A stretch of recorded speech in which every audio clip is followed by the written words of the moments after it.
This video takes a deeper look at 10 Black towns and communities that were destroyed by racial violence in the United States.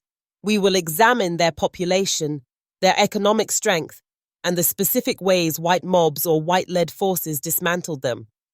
This history is documented, and its consequences are still felt today. Greenwood District, Tulsa, 1921. Greenwood was home to roughly 10,000 Black residents. It was one of the wealthiest Black communities in America, with over 300 Black-owned businesses, including banks, hotels, newspapers, schools, and medical offices. Greenwood residents owned their land, circulated dollars internally, and had professionals serving the community. This economic independence threatened the racial hierarchy of the time. In May 1921, after an unproven allegation against a Black teenager, white mobs, many deputized and armed by local authorities, invaded Greenwood. Homes and businesses were looted and burned. Estimates of Black deaths range from 100 to over 300. Survivors were interned in detention centers and insurance claims were denied. Greenwood's wealth was wiped out in less than 48 hours. Rosewood, Florida, 1923. Rosewood was a small but stable Black town with approximately 150 residents. Families owned land, worked in skilled trades, and lived largely independent from white control. After a white woman falsely accused a Black man of assault, white mobs hunted Rosewood's residents for days. Homes and churches were burned. Survivors escaped through swamps and by train. The town was permanently abandoned. Rosewood ceased to exist, and survivors were forced to rebuild their lives elsewhere with no restitution for decades. Wilmington, 1898. Wilmington had a Black majority population of about 55% and a thriving Black middle class. Black citizens owned newspapers, businesses, and held political office in a multiracial government. White elites launched a coordinated coup, spreading propaganda that Black political power was a threat. Armed mobs overthrew the local government, killed dozens of Black residents, burned businesses, and expelled Black leaders. Thousands of Black residents fled.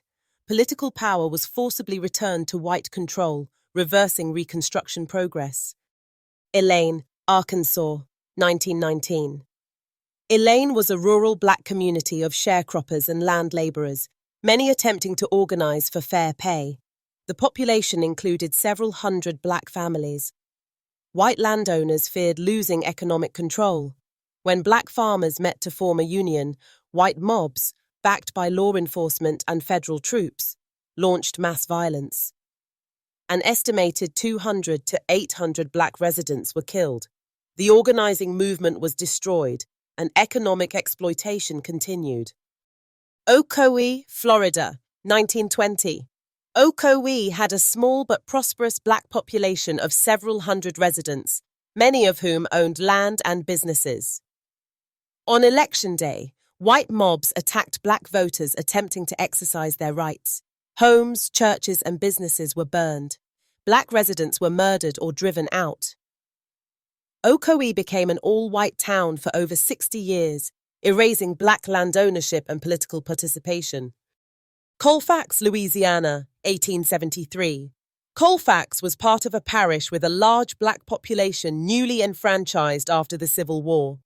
Black residents held local political power during Reconstruction. White militias attacked Black citizens defending a courthouse after a contested election. More than 100 Black men were massacred, many after surrendering. This violence directly undermined Reconstruction and reinforced white supremacist control through terror. Hamburg, South Carolina, 1876. Hamburg was a predominantly Black town with political influence during Reconstruction. White paramilitary groups attacked Black militia members under the guise of enforcing law and order. Several men were captured and executed. The violence intimidated Black voters and helped restore white political dominance in South Carolina. Slocum, Texas, 1910. Slocum had a small Black farming population that owned land and livestock. False rumors of a Black uprising led white mobs to hunt Black residents across rural areas. families were killed, chased, or forced to flee. The black population was effectively erased, and land ownership was transferred through violence and intimidation. Pierce City, Missouri, 1901. Pierce City's black residents made up a modest but established community with businesses and homes.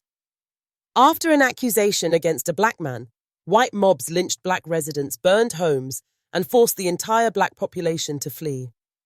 No black residents returned. Forsyth County, Georgia, 1912. Forsyth County had a growing black population of over 1,000 residents, many of whom owned farms and businesses. Following accusations against black men, white mobs conducted systematic terror campaigns, burning homes, issuing threats, and forcing families out. The county remained nearly all white for generations, with black land seized or abandoned. These towns were not destroyed by accident or chaos. They were destroyed because black prosperity, land ownership, and political power challenged white dominance.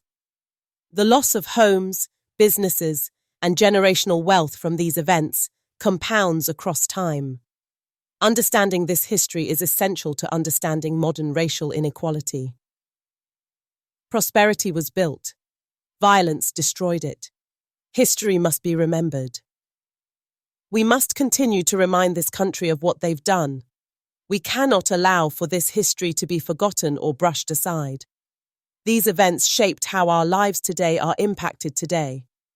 Due to these atrocities, white Americans were able to build and establish wealth with land that they stole through force. Do not forget the history of what this country has allowed to happen to your ancestors. This video was created for educational purposes and is not intended to cause or incite violence. If you find this content helpful or informative, please like and subscribe. Thank you.